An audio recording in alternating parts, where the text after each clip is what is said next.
So last time in class we spent most of the class talking about the Schrodinger equation, how to derive it, and so forth. Really quickly, what was the purpose of the Schrodinger equation? To know where the electron is located, right? That's one thing that the Schrodinger equation tells us, where the electrons may be located. What's the second important thing it tells us? The wave and the particle. Yes, another very important point. Yep. The Schrodinger wave equation tells us about the wave-like nature of the electron. And it's actually relating it to the particle-like nature of the electron. So it starts off with this statement of classical mechanics, and it brings in some quantum mechanical operators, and through some calculus and derivations, you obtain a wave equation. So that wave equation represents a wave-like nature of the electron. The second thing that it tells us about the electron is the energy. You got it. The energy of the electron. All right. So those are the two really important pieces of the Schrodinger equation. Now, why is that important to this class? Why do we care about the energy of the electron and the location of the electron? The energy will tell you where, in relation to the nucleus, the electron is. It'll tell you, right? It'll tell you where the energy is related to the location. That's right. That's correct. And the band gaps? It's ultimately going to relate to the band gaps, yeah.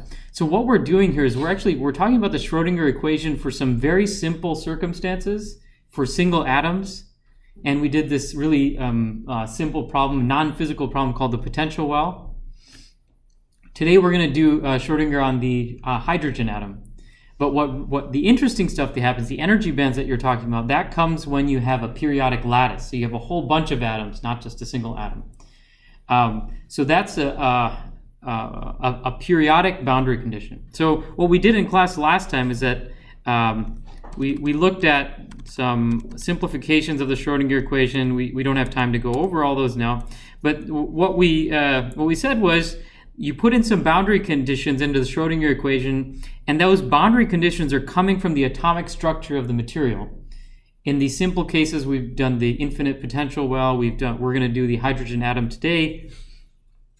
Those boundary conditions are the V in the Schrodinger equation. You put those in to solve the Schrodinger wave equation. You get a wave function. The wave function describes the location and energy of an electron, and that's the electronic configuration that ultimately determines the properties of the material. So the example that we did last time was this. We did the free electron example, and then we did the one-dimensional potential well example. And the key thing that we found was that there are multiple solutions to the Schrodinger equation, and each solution corresponds to a specific energy state. The fact that there's this differential equation had a set of functions and a set of solutions associated with them, each solution was an eigenfunction. And corresponding to each eigenfunction, there was an eigennumber. And those are the generic mathematical terms for it. In terms of this class, we call those eigennumbers, we call those quantum states. That is the energy state that an electron can have. And each energy state has a corresponding wave function associated with it. And the wave function tells us where the electron may be located. It also tells us the energy of the electron. So today what we're going to talk about is the Schrodinger equation for a single atom. We touched on it briefly at the end of class last time, but it was a bit in a rush. So I want to go into a little bit more detail today.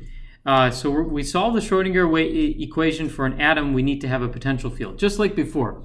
You always start off with an electrostatic potential boundary condition, which is the V in the Schrodinger wave equation. In the case of a hydrogen atom, the boundary condition is created by the protons in the nucleus. All right, so whenever you have protons, the protons create a potential field. We talked about that in class last time briefly. And the voltage potential coming from those protons look like this. It's Q squared over 4 pi epsilon naught times R. And the way this function looks is if we were to plot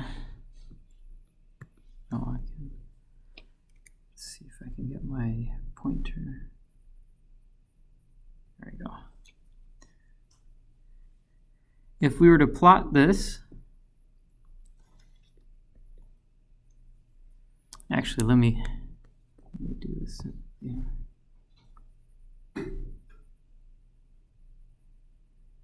Let's do this again. There we go.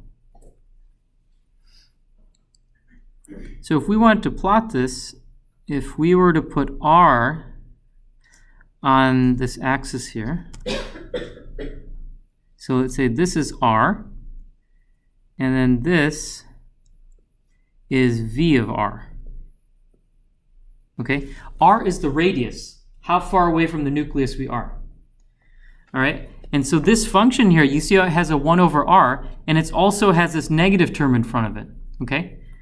So the potential goes like this.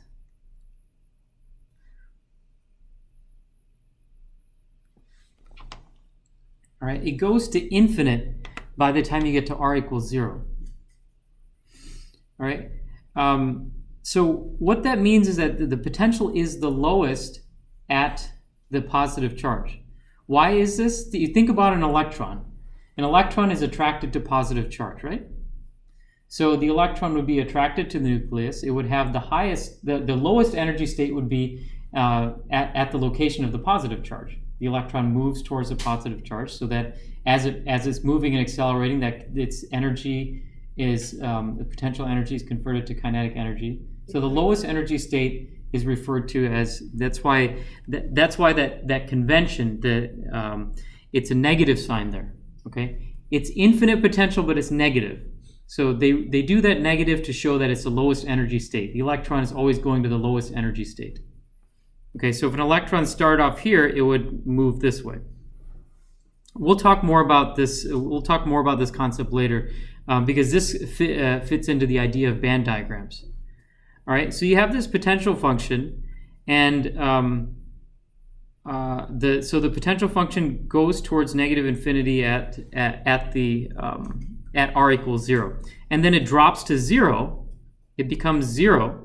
Once you go further away from the nucleus. So this plugs into the three-dimensional Schrodinger wave equation. And this is going to be the same approach as we did before, but it's a three-dimensional version of the problem. And so what we do here is we start off with the three-dimensional time-independent Schrodinger wave equation. Okay, and that's shown here. So let's look at a few of these things here. This term here, oh, it looks like I can't draw on this. There we go. This term here, is that del squared term. Okay. If you remember this from calculus, this is something called the Laplacian operator. It is something like a second derivative. So when we were looking at the one-dimensional steady state Schrodinger wave equation, let's back up here. This was the one-dimensional equation. You notice that we have the second derivative term, d squared psi over dx squared, plus 2m over h squared times e minus u times the wave function psi. Okay, so the wave function psi appears here. The second derivative of psi appears here. That's the one-dimensional Schrodinger wave equation. If we do this in 3 dimensions, in spherical coordinates, the second derivative term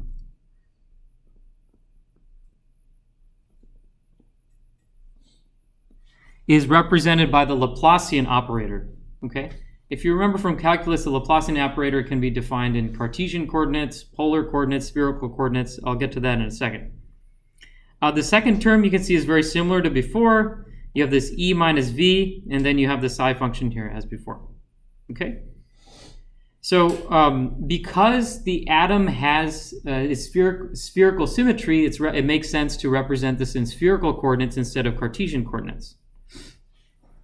All right, so The second step that you take here, and we're not going to solve this equation, by the way. It's actually pretty tricky to solve in 3 dimensions and coordinates. But we're just going to see the methods and how it's solved. The technique that's often used in differential equations to solve these sort of problems, partial differential equation problems, is this technique of separation of variables. And again, we're not going to go into the details of how this is solved. I just want you to have a general idea of how it is. So you can link it. If you happen to know separation of variables, if you happen to learn it before, then you can link the two concepts together. So you have this function it's a function of 3 different variables. R is the radius, the distance from the nucleus. Theta is the azimuthal coordinate, and then this is the horizontal coordinate. Let me just draw this out. I think that's probably the best way. So if this is a sphere, we're just going to draw a part of the sphere here. All right, so this distance here is r. So I'm going to just draw a portion of the sphere like this. So any point in spherical coordinates can be represented by the distance r and also the angle. This is the angle, which is theta, and this is the angle, which is phi. So any point in the 3-dimensional space can be represented, and each point in space has an associated value of psi. So this is equal to the separation of variables concept is you take this equation and you express it as the product of 3 independent functions. Each of the functions is one variable. So we split this up. We say it's a product of 3 different functions. R, capital R of R, this is one function. This is one function of R. This is a function of theta. And this is a function of phi. All right? The reason that's done in differential equations is that it makes it easier to solve. If you had a function that was that had R and theta and phi together, then those variables are coupled together, and it makes the differential equation more difficult to solve. So one trick that's used is that you assert or you say, like, I think that the solution could look like this, okay? And then you plug that solution into the problem. You plug this solution here into the original equation, and then you can see if that solution fits the equation. Okay. You would check to see if this is a solution to the problem, and then you actually have to figure out what those 3 functions are. Okay. So we're not going to go into the details of that, other than to say it's a technique of separation of variables. Let me just erase this extra ink. This is the 3-dimensional Schrodinger equation for a single electron atom. So all we did to get this, okay, this looks like a very complicated equation here, but all we really did here was, why wasn't this? We just applied the Laplacian operator. If you look up the Laplacian operator on Wikipedia or something, we're just not going to do that in the interest of time right now. That will give you a lot of the terms that you see in this equation. So these 3 terms that you see in the front are all coming from the Laplacian operator. And this term here is the same as before. This term also came from the Laplacian operator. It's just put in the front to make the equation more compact. Okay. So most of the stuff that you see here is just coming from this part here. Okay. So now once you have this 3-dimensional Schrodinger equation, you're going to solve it using the boundary condition, just like we did for the one-dimensional with the one-dimensional cases. Except we're not going to go through the individual steps of solving it because this equation is too complex. The way it is solved, we don't have to get into, but we can look at some of the solutions.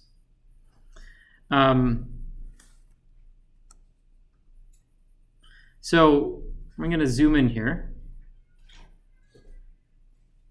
It's easier to see.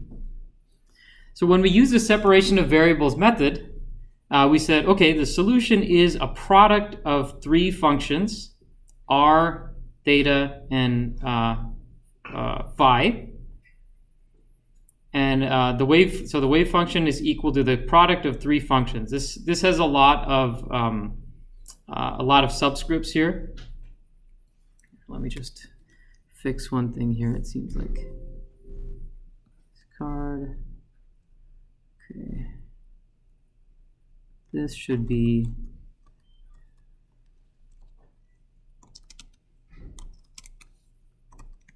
there we go. Subscripts were missing there. Okay. Right. Get back to this. So these are the solutions of the Schrodinger equation for the hydrogen atom, just for the first few energy states, because those are the simplest. Psi is equal to R times theta times phi. And this table here gives the values of each one of those three components. The key thing about the solution to the three-dimensional function is that you notice there are these things called NLM. Okay? Those are the quantum numbers or the eigennumbers in a three-dimensional case. So remember, in the one-dimensional case, we found that there were different sine functions, and the sine functions had different frequencies or different wavelengths associated, and there was a number n, right? There's an integer number n, and there were functions associated with all integers of n, starting at number 1 going to infinity. All right. That n was the quantum number or the eigennumber for a one-dimensional case. Since we have a three-dimensional case, there are three quantum numbers or three eigennumbers, n, l, and m. Those are also referred to as a separation of variables constants. Okay, so those three come out of the method of separation of variables. And there's also this additional number s, the quantum number s, to signify electron spin. The details of this we're not going to worry about in this class, so just suffice to say that it's there. It has to do with the angular momentum of the electron, and the way they describe it is that an electron spinning in one direction, then you have another electron spinning in another direction. So two electrons of opposite spin occupy one orbital. Okay, that'll make sense once we start talking about orbitals. So every energy state has a unique quantum number. All right, if we're going to include s in our quantum numbers. So there's the number n, the letter n, the letter l, the letter m, and the letter s. And so the way I want you to think about it is that this is like an address. Every electron in the system has to have an L, an L, an N, an L, an M, and an S. It has to have like a 4 quantum numbers, kind of like an address. Like my home, I have a certain home address, right, that identifies where I'm at. Or like if you're talking about internet protocols, there's everything. Every server has a unique IP address. This is like the IP address for an electron, where you can find the electron. It's which energy state that the electron is in. The way that you can think about it is that the n, the first quantum number, goes from 1, 2, 3 all the way up to however many energy levels the atom may have. And this is the energy level. This is what you can think about like the Bohr model. The Bohr model has certain energy levels, n equals 1, 2, 3, 4, 5. This n corresponds to the Bohr energies. Okay. This next quantum number, L, it does not go to arbitrarily high levels. It only, for a particular n, the L only goes up to n minus 1. So for example, if you are in energy level 3, then the maximum value of L you would get is 2, because it only goes up to n minus 1. All right, so for energy level 1, you wouldn't have any L states. For energy level 2, you would have the L states that goes up to L equals 0 and L equals 1. And for energy level 3, you'd have L equals 0, L equals 1, L equals 2. So let's look at an example of this. Oh, actually, let's talk about the m first. The range of the quantum number m goes from negative L to positive L, and the electron spin can only have the values of plus and minus 1/2. We'll look at more examples of this, but let's look at a simple example here. So these are all the possible addresses that you can have. All right, so starting off from the lowest energy state to the higher energy state, we can look at what the possibilities are. The first energy state is always n equals 1. So at n equals 1, the maximum value that L can have, it only goes up to n minus 1. All right, so for the first energy level, n equals 1, L can only be 0. There's no other possible values for L that are valid. The quantum number, the quantum state m can only go between negative L and positive L. So since L is 0, the quantum state for m is the only possibility there is also 0. We'll look at more examples on the next slide. Okay, so for this particular combination of L, N, L, and m, here are the solutions for the Schrodinger equation. All right, so this is the first energy state. This R is going to be equal to this. The theta is going to be equal to 1 over square root of 2, and the phi is going to be equal to 1 over square root of 2 pi. So for each of these energy states, you can create your, you can write out the actual psi function. And if you're curious, this is what those functions look like. This is the, let's move this over.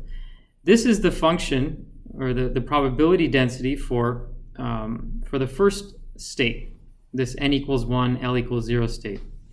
What you notice here is that the probability increases around a equals 0, and then around a0, and then it decreases out here.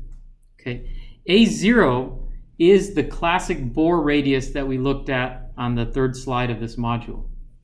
So this is where the Bohr model and the quantum mechanical model, they actually coincide with one another. The difference is that the Bohr model, remember what Bohr said?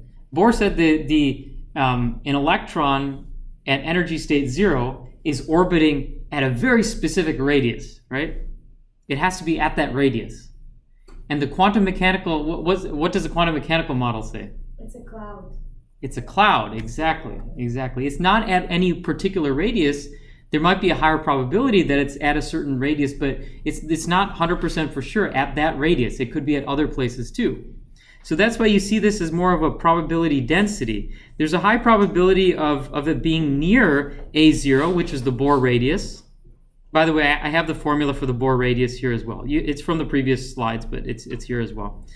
It's similar to the Bohr radius, but it could also be further away from the Bohr radius. It could also be even less than the Bohr radius. Okay, it's more like a cloud. That's a good description. Sometimes they refer to orbitals as electron clouds. All right. Similarly, you could also construct the psi functions for the higher energy states. These are some examples here. Okay. So as you can see, kind of like before, and these functions are obviously a little bit more complicated, but you can see that for low energy states, the function is fairly simple.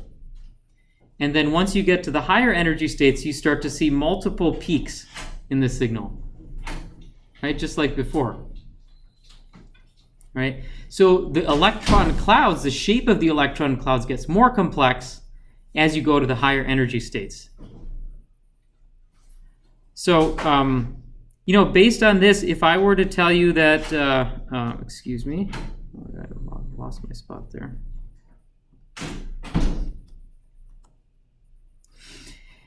If I were to tell you to give me the wave function for a hydrogen, an electron and a hydrogen atom at a particular quantum number, you should be able to look at this table and just write out that equation.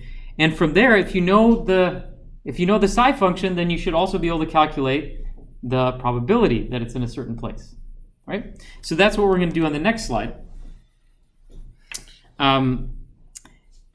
again, I'll say at the beginning that we're going to talk about this part here, but this is the equation that you finally care about, and that's what's plotted here on the right.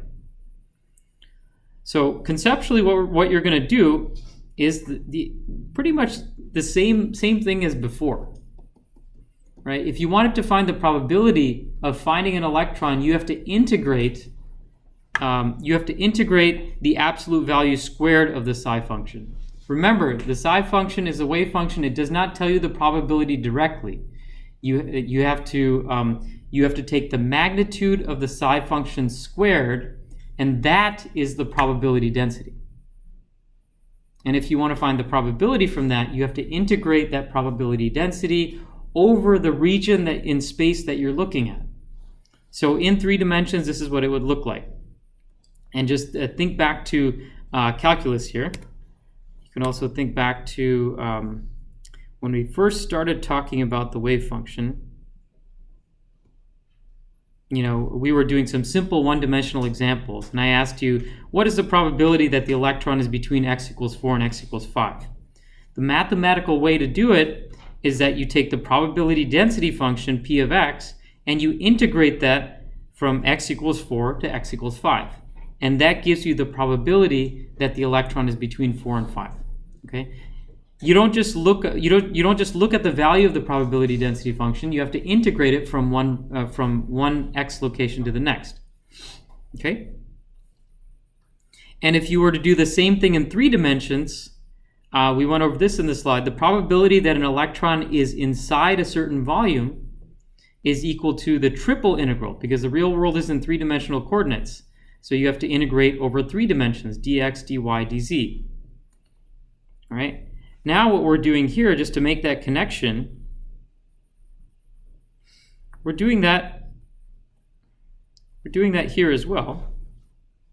We're using spherical coordinates, and we are going to integrate in spherical coordinates. All right.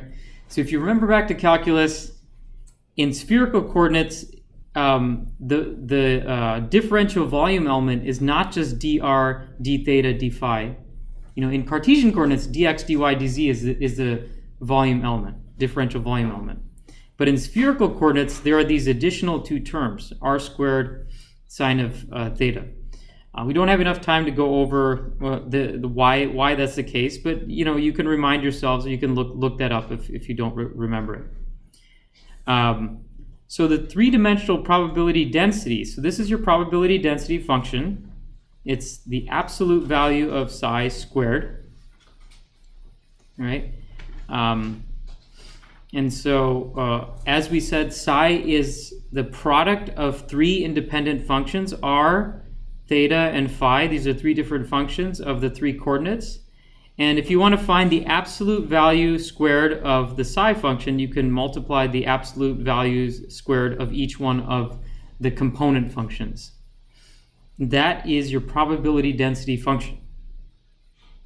And if you want to find the 3-dimensional probability, so the probability that an electron is in a particular region of the sphere, then this is what you do. Just as before, this equation is the same.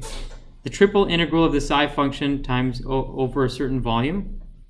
And in spherical coordinates, that comes out to this. All right, you see this dv element, this dv portion at the end. All right, and when you integrate, you're going to integrate from a certain value of r to another value of r, your range of r, a range of theta, and a range of phi. That will describe one region of the sphere where you want to find the electron. All right, so this is what it looks like mathematically. Now, for the simple problems that we're going to be doing in this class, we're only going to be looking at wave functions that are radially symmetric. All right, so things that look similar everywhere, at any angle theta, and at any angle phi in the sphere. So if we only consider the radial probability, this problem simplifies.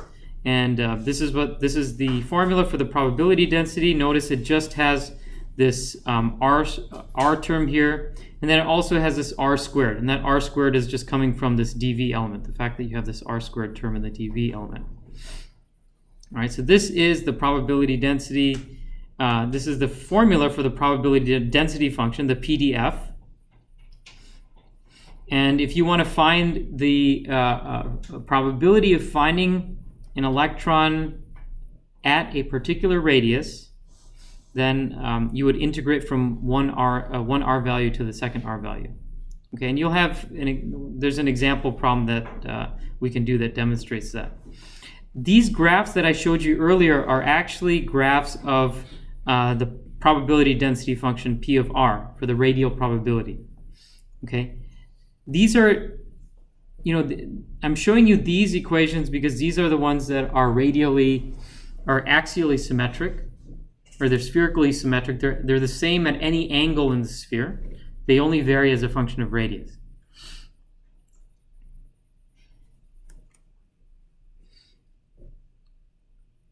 Okay, questions here?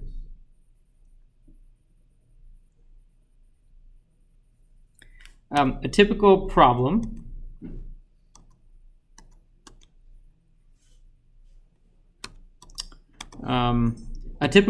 might look something like this. So suppose an electron is in the n equals 1, L equals 0 state. What is the probability that the electron is closer to the nucleus than the Bohr radius? All right, and the way that you would go about solving this is, you have your probability density function. All right, this is what you looked up on the table. So let's just go through. Let's go through the steps of this. I'm just going to pull up the table here.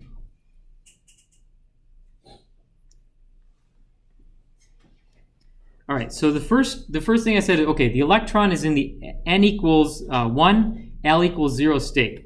So that means it's in this first energy state here. So the wave function is going to be this part here, 2 over a0 to the 3/2 power e to the negative r over a0, multiplied by 1 over square root of 2, multiplied by 1 over square root of 2 pi. So you're just multiplying these three functions together to get the wave function. This is a constant. Second term is a constant. The third term is a constant. The first term is you can see that it has a0. A0 is also a constant. That's the Bohr radius. You can calculate that using the formula that we showed earlier in the slide. And I think there's some problems in calculating the Bohr radius in your homework. Then you have this exponential of negative r divided by a0. Okay, so it's a function of r.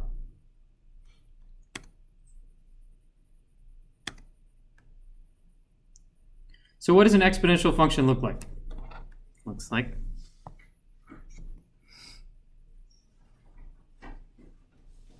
this.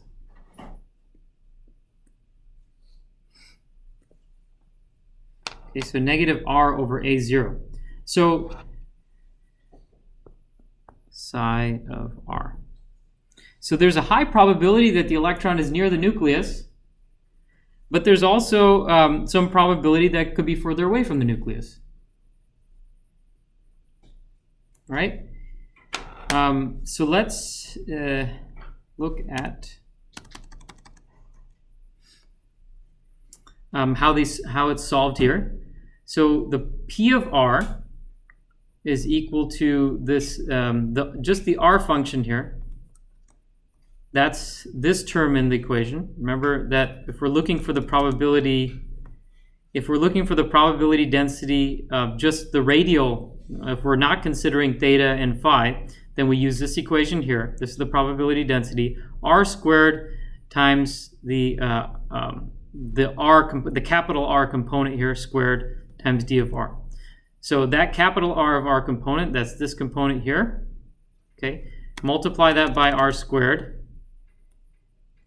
So this is the capital R component here. You're multiplying that by r squared, and then you have this dr term here. If you want to find the probability, then you have to integrate that probability density function from r equals 0 to r equals a in this case. Because the question is asking, what is the probability that the electron is closer to the nucleus than the Bohr radius? Closer to the nucleus than the Bohr radius means it's between r equals 0, which is right at the nucleus, and r equals a0, which is at the Bohr radius. So those are your limits of integration. So that's why you're integrating from r equals 0 to r equals a0, and you integrate the probability density function, and this is r squared times e exponential of negative 2r divided by a0, and there's a certain form you can put this equation in. You set x equals 2r divided by a0. This is just a mathematical trick to solve this equation. And then you get the probability is equal to this equation here, and then you solve it and you get p is equal to 0.32. If you solve a problem like this and you see a number like 200, you know you made a mistake, because the probability should always be between 0 and 1. All right. So this is basically telling us that the electron is 32% likelihood that it is between 0 and the Bohr radius a0. Okay.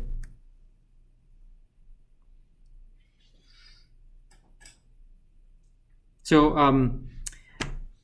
I described how to do the problem. I suggest that at home that you go through the steps of this problem and make sure that you can solve it. Because these types of problems give you an intuition of how the Schrodinger equation is actually used. This is not something you'd be expected to know at an undergrad level, but at a grad level, I would like for you to have a little bit of a deeper insight. All right. So now, now we can go on and look at the more, what the other wave functions are in the other energy states. Okay, everything that we've looked at so far is the simplest, the lowest energy states, and we do those because the mathematics are within grasp of doing it by hand. Once you get to the higher energy states, the shapes of the orbitals and their corresponding wave functions become so complex that it's really difficult to do by hand. It's best to use some kind of computer simulation or some computer to solve the requisite equations. Sorry. No worries. All right. So the concept is still the same. That you look at the higher energy states, they just have more complex shapes, but the concept is still there. Every orbital, each one of these energy states, you can think of them as orbitals, and each orbital can hold 2 electrons of opposite spin. So each orbital has 2 energy states associated with it. Each energy state has a quantum number. Same thing as what we saw here. All right. So all the energy states have an associated quantum number and address. Okay. N, L, and M, they describe an orbital. Okay. And then each orbital can hold 2 electrons. So there are 2, that's why there's a plus and minus 1/2 here. There's 2 possible S values for each orbital in the set. These are what the orbitals actually look like. So the one that we just solved was actually this one. N equals 1, L equals 0 state. All right. So when we plotted out the probability density, now let's go to this. When we plotted out the probability density function, it looks something like this. We said it was this particular state was spherically symmetric. It was same at all values of theta, all values of phi, and we said that okay, there's a high probability that the electron resides near A0, and that probability goes down the further we go away. So the region that the electron is most likely to be is kind of in this zone, little less than A0, higher than A0, there's a high likelihood that the electron is in this zone. So what would this look like in 3 dimensions?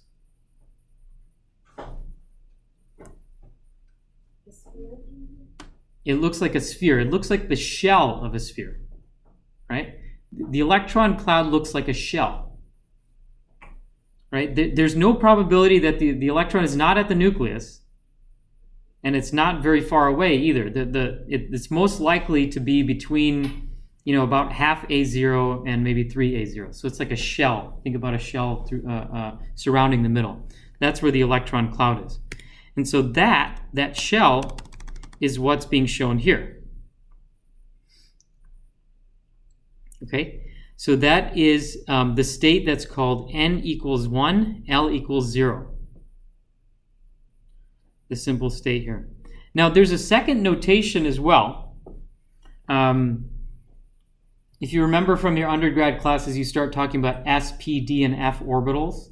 So that's just a different notation that is complementary to the NLM notation. Both are equivalent. All right, it's just a matter of convention. So this particular state, if you want to do it in the NLM notation, is n equals 1, L equals 0, and m equals 0. All right, that's the quantum number notation. And this is also called the 1s orbital. And where the term 1s comes from is energy level 1. So n equals 1. And they call this the s orbital when L is equal to 0. All right, so it's just a different notation here. And as you get to the higher energy states, you can see that the wave functions look more and more complex. All right. One other thing I want to point out here is remember that each of these states, they hold, each of these orbitals can hold 2 electrons of opposite spin. So if you look at some of these orbitals, you notice that there are some in orange and some in blue.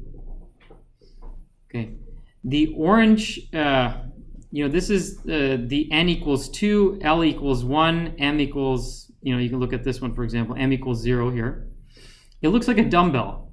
So you have 2 clouds, and notice that the 2 clouds are kind of like spread apart from each other.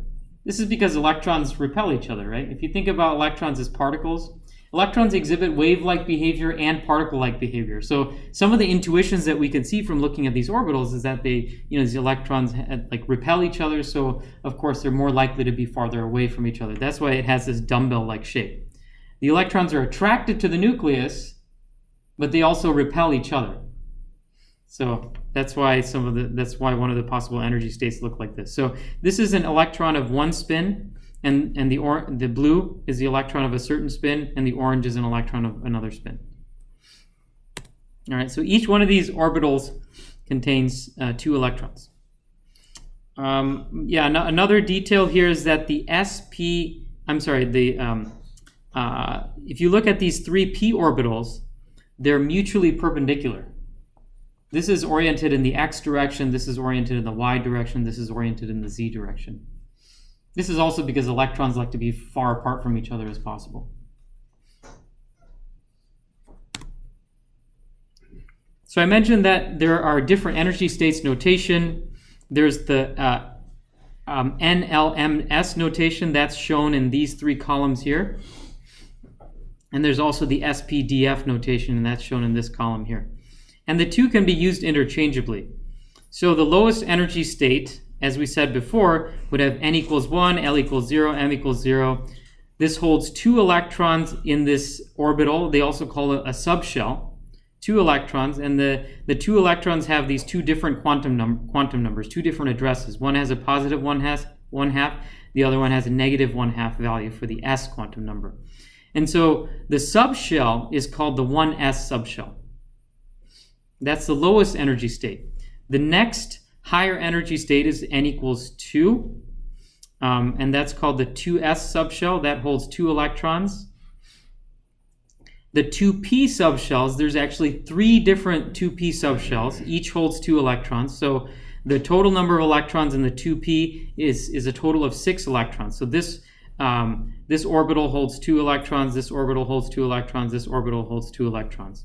So from here, I want you to see how the notations work. The SPDF notation just says the 2p subshell, and that includes all the orbitals in the subshell. So there's 3 orbitals, each contains 2 electrons, a total of 6 electrons.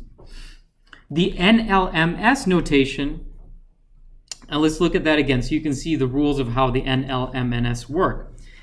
So n is equal to 2. The allowable values for L goes from negative n minus 1 to positive n minus 1. So n minus 1 in this case, 2 minus 1 is equal to 1. So the possible values for L go from, I'm sorry, I said that right. It's not from negative 1 to 1. It goes from 0 to n minus 1. So let me say that again. We're at subshell 2, n equals 2. So if you take 2 minus 1, it's 1. So the possible values for L go from 0 to n minus 1. So 0 and 1 are the 2 possible values for L. So you can see that L is equal to 0 for the s orbitals, and then L is equal to 1 for the p orbitals. The possible values for M is if you look at the L value and it goes from negative L to positive L. So when the case where L was equal to 0, the only possible value for M is also equal to 0. For the case where L is equal to 1, M can actually go from negative 1 to positive 1. So that's why there's 3 different possible values for M. Each one of those corresponds to an orbital. Each holds 2 electrons. All right, and it just goes up from there. Once you get to the 3rd energy level, you see that N is equal to 3. The possible values for L is 0, 1, and 2. And the possible values for M increases because when, for L is equal to 0, the possible values for M is 0. When L is equal to 1, the possible values for M is negative 1, 0, 1. And when you get to L is equal to 2, the possible values for M can go from negative 2 to positive 2. All right, so the greater the L number, the more possible electrons that it holds, that subshell holds. All right. The best thing to do here is just, you try a few problems and it'll make sense. Any questions on this notation? Okay. All right, so now we'll talk about the electronic configuration of atoms. Oh, looks like I'm missing something here. I don't know how this got up there.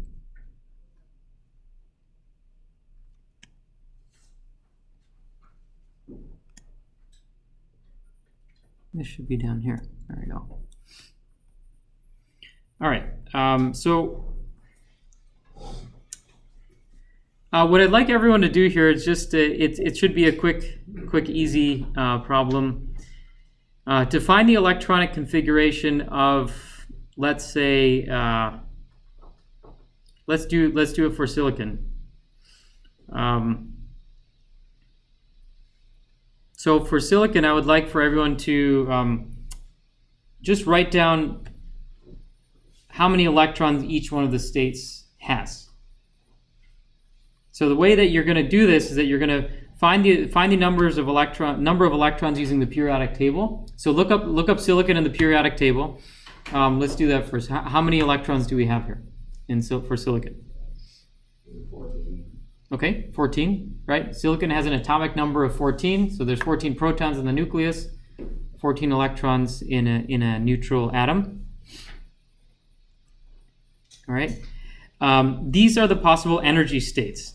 Okay, and I just drawn them as a dashed line here, so you can see that this is just to illustrate the fact that there's a bunch of energy states, and you start filling up the energy states starting from the lowest energy state first. Here we are missing the 3s. We are missing the 3s. Thank you.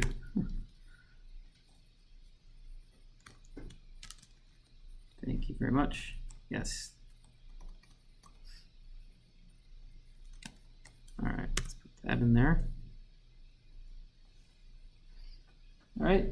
So the way that we'll go about this is you fill up from the bottom. So the electrons like to fill up the lowest energy states first, and there's 2 electrons of opposite spin per state. So if we have 14 electrons, and go like this, the first 2 fill up the 1s energy state. These energy states, these lines are arranged in increasing energy. All right, so we filled up the first 2 electrons. We have 12 left. We'll fill up 2 more in the 2s state. I have one of upspin and one of downspin. That's what that notation is. One with the arrowhead on top and one with the arrowhead on bottom. Now, once you get to the 2p orbitals, what's interesting here is you have 3 different orbitals, and they all have the same level of energy. Okay. So what happens here is that electrons typically would fill up 1 in each one of these orbitals, and they have the same spin. Okay. So at this point, we're at what? 1, 2, 3, 4, 5, 6, 7. And once those 3 orbitals are filled, then the electrons of the opposite spin fill in the remainders. Okay, so that's the order that you would fill in the electrons here. Any questions so far? Okay, 1, 2, 3, 4, 5, 6, 7, 8, 9, 10. All right, so we have 4 left. So then the next 2 electrons are going to go in the 3s.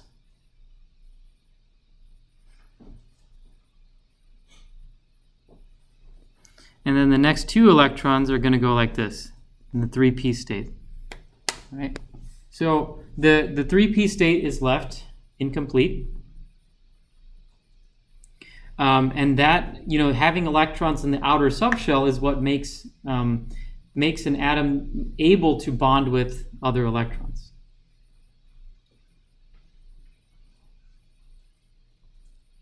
So we'll talk more about that in the next module, which we'll cover very soon. So there's 2 models describing the electronic configuration of silicon. We just wrote down what the electronic configuration was.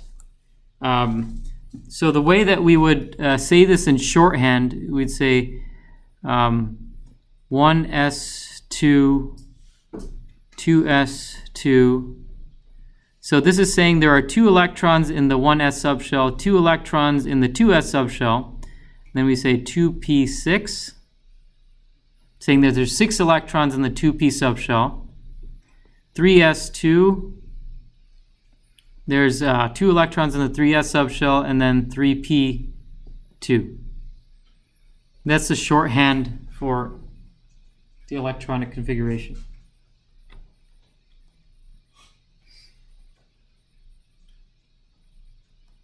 All right, and that electronic configuration, again, relates to which electrons are filling up the energy states that you see in this diagram here. So for silicon, we basically said that, where's my mouse?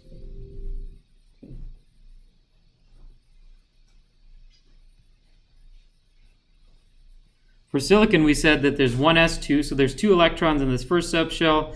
2s2, there's 2 electrons here. 2 electrons here, 2 electrons here, 2 electrons here. Right? And then in the 3s subshell, there's 2 electrons in the 3s subshell, and there's 2 remaining electrons in the 3p subshell. All the rest of the subshells are unoccupied. Now, with regards to the electronic configuration, there's 2 ways of looking at it. We've covered the Bohr model. We basically said, okay, there's 14 electrons in the nucleus, and there are some electrons in the n equals 1 energy level. So that was the 1s, the 1s electrons. There's 2 electrons in there. And in the 2s electrons and the 2p electrons, those are the electrons shown here, 2s and 2p. Now you'll notice that there's a big jump in the orbit radius. Okay, in the Bohr model, remember, the radius corresponded with energy. Okay? So the fact that there's a big jump in energy here to go to the higher energy levels, that means there's a large jump in energy. These outer energy levels are at a much higher energy state. The reason why I'm mentioning that is because these inner electrons, that are at a low energy state, they're stable, they tend to be non-bonding, so they don't actually do much in terms of the behavior, the electronic behavior of silicon. All the interesting stuff happens with these electrons that are in the outer energy states, what are called the valence orbits, the valence states. So that's the Bohr model. Now the energy band model. The energy band model, once you start thinking about these things in terms of energies, we looked at something on the last slide where he said we just had a bunch of blank lines and they were at different energies. But we're going to start talking about energy band diagrams in this next module, and this is kind of like a precursor to that. What this graph is showing is the potential energy versus R and the corresponding energy states. So remember in this graph before I said that, okay, this is R equals 0. So this is the distance. The distance is R, and that's the distance from the nucleus. And so the nucleus here would be at R equals 0. And what was plotted here, what's being plotted on the y-axis, is this V of R, or the energy. So this line here, is representing the fact that you have this potential energy that drops once you get close to the nucleus because of all the protons in the nucleus. As you go further away from the nucleus, the potential energy drops to 0. There's there's nothing around to affect the electric field, so of course the energy goes towards 0. So this is called the ionization or the 0 energy level. Okay. But the energy states here are all negative. The electrons would like to be in the lowest energy state possible. That means they like to be in the more negative energy states. Okay, because they are closer to the nucleus.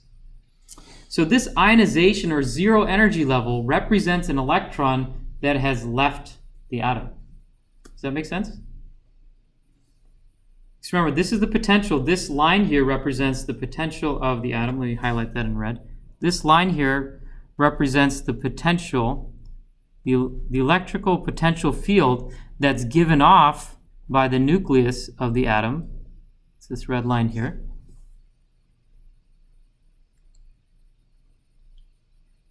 And so an electron that's far away, it's going to have basically a 0 energy state, and that represents an electron that is no longer attached to the atom. As the electron gets closer to the nucleus, then it starts to see, hey, there's all these possible energy states. Okay, key point, the discretization. I mentioned this many times before, but an electron can only exist at certain energy states. This is because the solution to the Schrodinger wave equation was such that there were only certain possible wave functions that adequately solved the Schrodinger equation. So each one of those wave functions correspond to certain energy states. So the electron can only reside at here or here or here, any one of where you see these horizontal lines. So the electron always tends to fill up the lowest energy states first. So it'll fill up. Let me do this in a different color. So the first 2 electrons will fill up this energy state, and then they'll fill up this one, and then they'll fill up this one, and then this one, and so forth. Okay? So these are 2 different ways of looking at the same problem. This is the energy band diagram, and this is the Bohr model representing the same thing. All right. So here's the electronic configurations of other atoms besides silicon. So let's, the example that we did here was of silicon, and this is a graph that shows the electronic configurations for a whole bunch of different atoms. So starting at the top here, if you want to just see how to read this graph or this chart, hydrogen has just one s1 electronic configuration. Helium has 2 electrons, so it's 1s2. And as you increase the atomic number, the electrons just start filling up the lower energy shells and going to the higher energy shells. This notation here, just where it says Ne, this means that take the electronic configuration of neon and just copy and paste that here. Okay. So the electronic configuration of silicon would be the configuration of Ne, so 1s2, 2s2, 2p6, and then in addition to that, 3s2, 3p2. All right. You can obviously look up the electronic configuration in a chart, but given a certain atomic number, you should be able to easily write down the electronic configuration of an atom.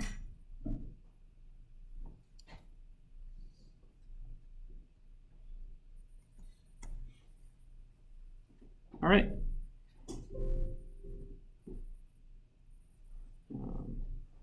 So to sum up, the summary points here. Some of the main points from this module. We covered a lot of ground here, but here are the key concepts. First of all, electrons behave as particles and as waves. And we talked about the behavior of photons as well. For photons, we talked about mainly their behavior as waves. All right. The de Broglie equation related the wave-like and particle-like nature of the electrons. We care more about electrons in this chapter because they determine a lot of the behavior of the electronic behavior of the atoms that we're talking about. So the de Broglie equation was an equation that describes the wave-particle duality. Some of the particle-like behavior of electrons is captured by classical physics equations. So we did like F equals ma. We talked about how electrons accelerate in an electric field. We talked about potential energy and kinetic energy and how it's converted from one to the other as the electron accelerates. That's classical physics, Newtonian physics. And then the wave-like behavior of electrons is captured by the Schrodinger equation. And so for that, we had to solve this partial differential equation, which told us that the electron has a certain wave function associated with it, and that wave function describes the energy of the electron. It describes where the electron may be. It describes the momentum of the electron and so forth. So whenever you're looking at a new material, the first thing that's typically done is they try to solve the Schrodinger equation and to find out where the electrons are and what the electrons behave like in that material. So solutions tell us the energy of an electron, and some of the mathematical terms, those are called eigenenergies or eigennumbers. So that's a number that's associated with one of the solutions of the Schrodinger equation. In terms of quantum mechanics, those eigennumbers or eigenenergies are also referred to as quantum numbers. And if we take the wave function and we square it and take the absolute value, squared, that tells us that's a probability density function that tells us where we might find the electron. To actually find the probability, we have to integrate that probability density function over a space, the region of space that we're interested in looking at to find the electron. And then finally, this electronic configuration stuff we did at the end, it just indicates the energy states of all the electrons belonging to the atom. And those types of problems, I think, will probably be the easiest.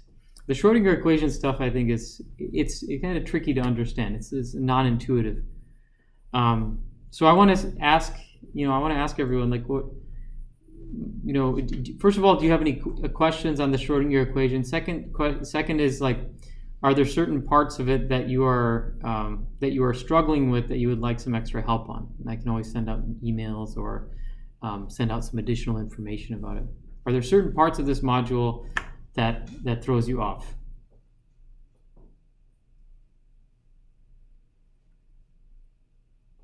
None?